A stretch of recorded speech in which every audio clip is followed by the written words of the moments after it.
Caríssimos amigos, irmãos, espíritas, não espíritas, que a paz do Mestre Jesus esteja com todos. Eu resolvi compartilhar com vocês um pouco daquilo que eu vivi dentro da doutrina espírita desde criança. E como era, naquela época em que eu era criança, ser espírita. Este espiritismo raiz. E como nós conseguíamos, dentro da nossa ótica de espíritas, olhar para dentro da doutrina espírita e também sobreviver, entre aspas, não é? Com essa doutrina no mundo que era ainda muito preconceituoso a respeito de ser espírita e de termos médiuns que recebiam espíritos, tudo isso era muito novo. Este espiritismo raiz, aqui que eu estou me referindo, era um espiritismo que tinha livros que vinham de outros lugares, não é? Distantes, porque era muito difícil ter acesso, por exemplo, na cidade onde eu morava, era muito difícil ter acesso a estes livros, às novidades. E o que é que nós tínhamos? Nós tínhamos os livros de Allan Kardec e tínhamos também a revista Reformador, e dessas revistas e dos livros, né, da base de Allan Kardec, nós fazíamos o nosso espiritismo. Eu vim também de uma família totalmente espírita. Eu nasci espírita, porque minha mãe, minhas tias e meu bisavô já eram espíritas, já tinham a doutrina espírita sedimentada na família, não é? O meu bisavô, ele foi o fundador da Casa Espírita Caridade de Jesus, um dos fundadores, na realidade, da Casa Caridade de Jesus, Casa Espírita em São Francisco do Sul, em frente à Praia do Mota. E a casa onde ele morava, com muitos filhos, né, inclusive a minha mãe, ele doou, fez esta doação quando falecesse, não é, que esta casa fosse então o Centro Espírita Caridade de Jesus, e que está lá até hoje. Claro que não mais a casa como era, mas enfim, a Casa Espírita Caridade de Jesus está naquele local. O segundo centro, a segunda casa espírita mais antiga do Brasil. E ali, lendo a história que ficou registrada através das atas escritas pelos secretários que escreviam após cada sessão espírita, era escrito uma ata. Então nós ficamos conhecendo como é que era o espiritismo antigo, como é que era esse espiritismo raiz, onde literalmente a espiritualidade, o mentor da casa, orientava como devia ser a mediunidade, como os médiuns deviam proceder, como os médiuns deviam sedimentar a doutrina para outros médiuns que quisessem ingressar, porque naquela época não existia, não é? Não existia a escola, não existia um estudo de mediunidade. Claro, já tínhamos o livro de Allan Kardec sobre a mediunidade, mas não haviam cursos de mediunidade como os médiuns deviam proceder. Então, os mentores, no caso específico do Caridade de Jesus, Dr. Leocádio José Correia, ele era o mentor, e é ainda o mentor daquela casa, e ele explicava para para a primeira médium, que era uma mulher, como ela devia proceder para ensinar a mediunidade para outras pessoas. E também temos ali os primeiros registros, eu estou falando dos anos, esses registros são dos anos 1847, 1850.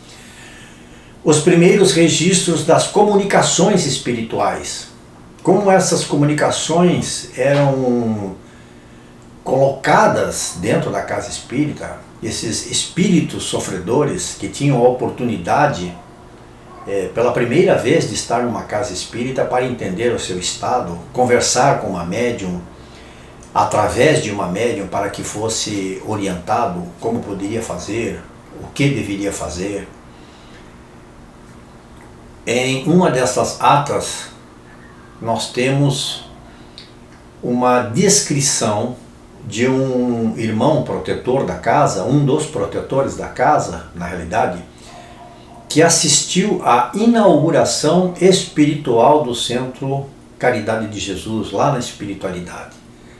Então ele descreve, nas palavras dele, como foi este espetáculo na espiritualidade, do qual Jesus estendeu o seu pensamento até aquela casa, que era e é ainda um farol de irmãos necessitados espirituais e encarnados que ocorrem para serem socorridos.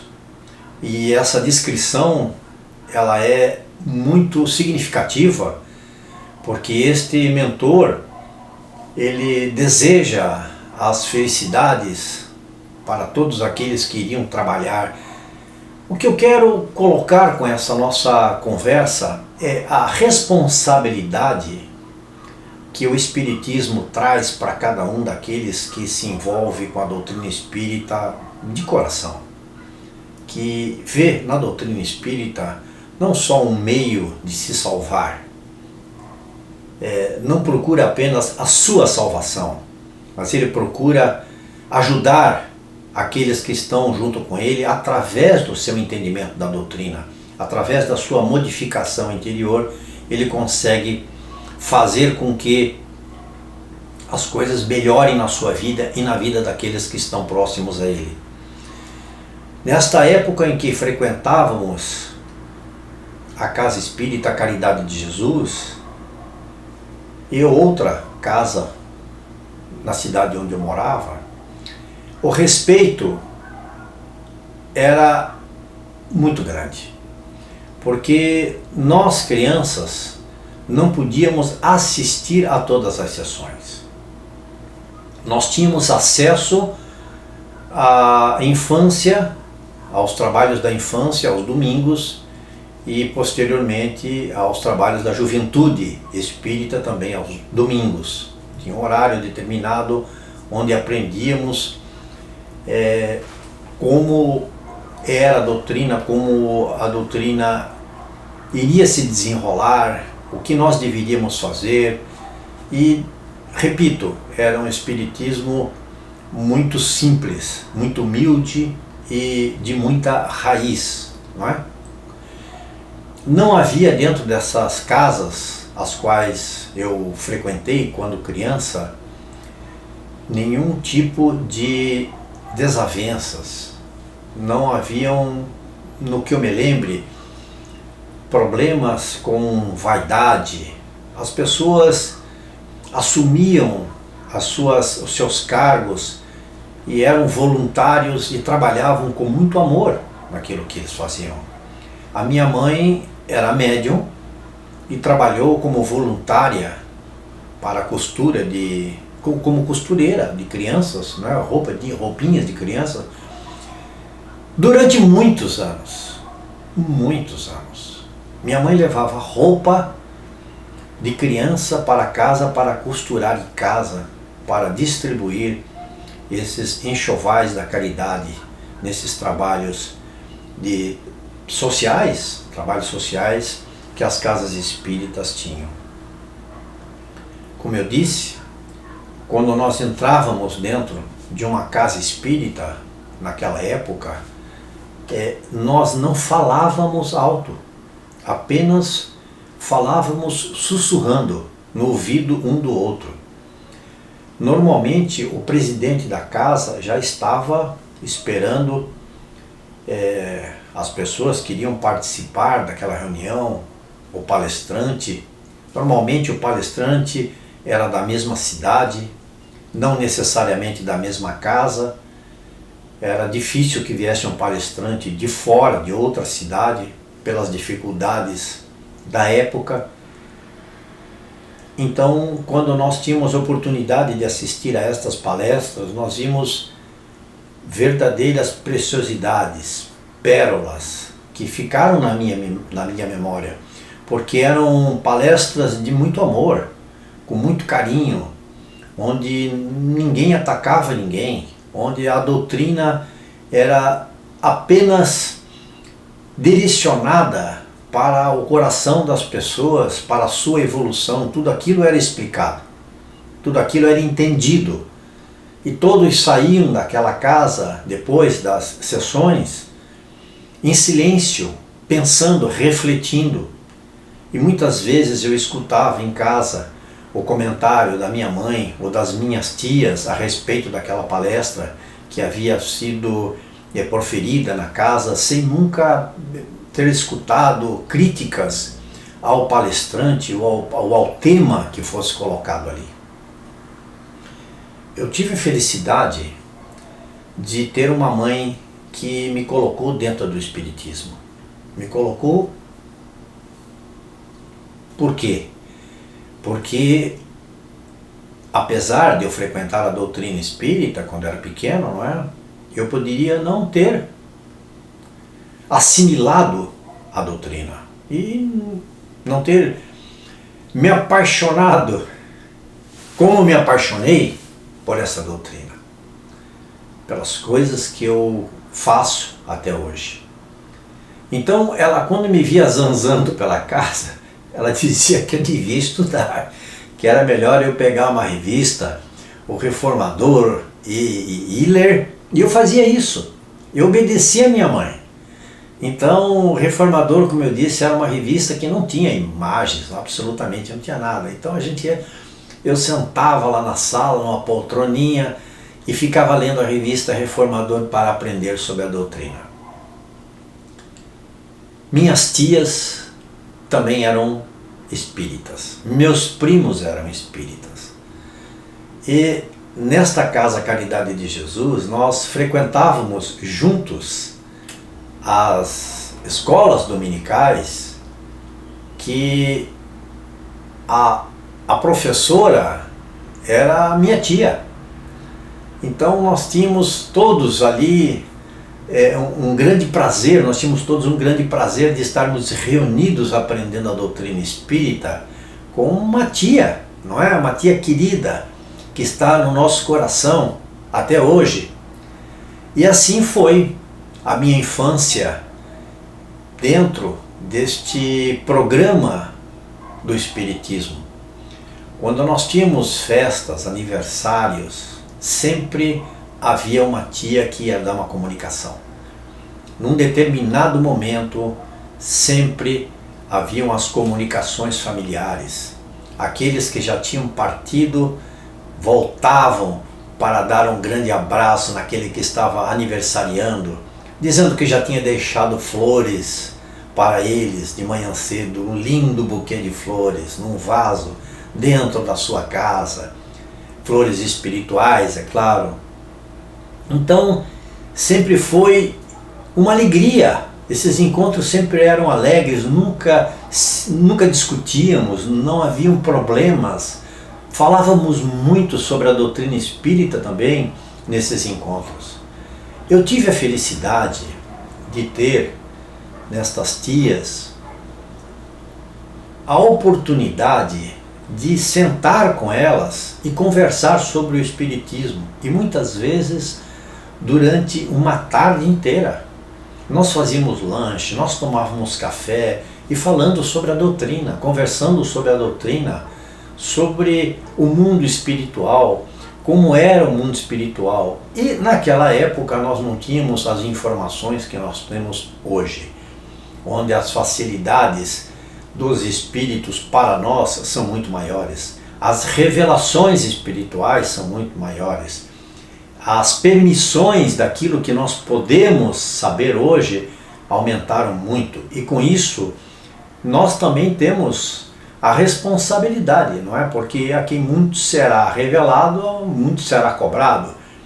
Nós não podemos dizer que não conhecemos mais o mundo espiritual. Sim, nós conhecemos o mundo espiritual e temos já uma certa facilidade de entender o que acontecerá conosco quando, depois desta oportunidade bendita de estarmos encarnados, voltarmos para casa, para a nossa casa no mundo espiritual e continuarmos a trabalhar. Nos dias de hoje, nós dedicamos ao Espiritismo um trabalho de futuro. Plantamos o futuro. No presente, nós procuramos plantar o futuro através do conhecimento da doutrina, através do desenvolvimento espiritual, compartilhar aquilo que aprendemos, do que vivenciamos, do que vimos durante os anos deste espiritismo raiz, que eu estou colocando aqui em breves palavras, não é? Mas que apenas para que os irmãos de hoje, espíritas e não espíritas, entendam que a doutrina espírita, ela segue Jesus, o cristianismo sempre seguiu. E que a nossa intenção é apenas para o bem. Nós não trabalhamos absolutamente para o mal de ninguém.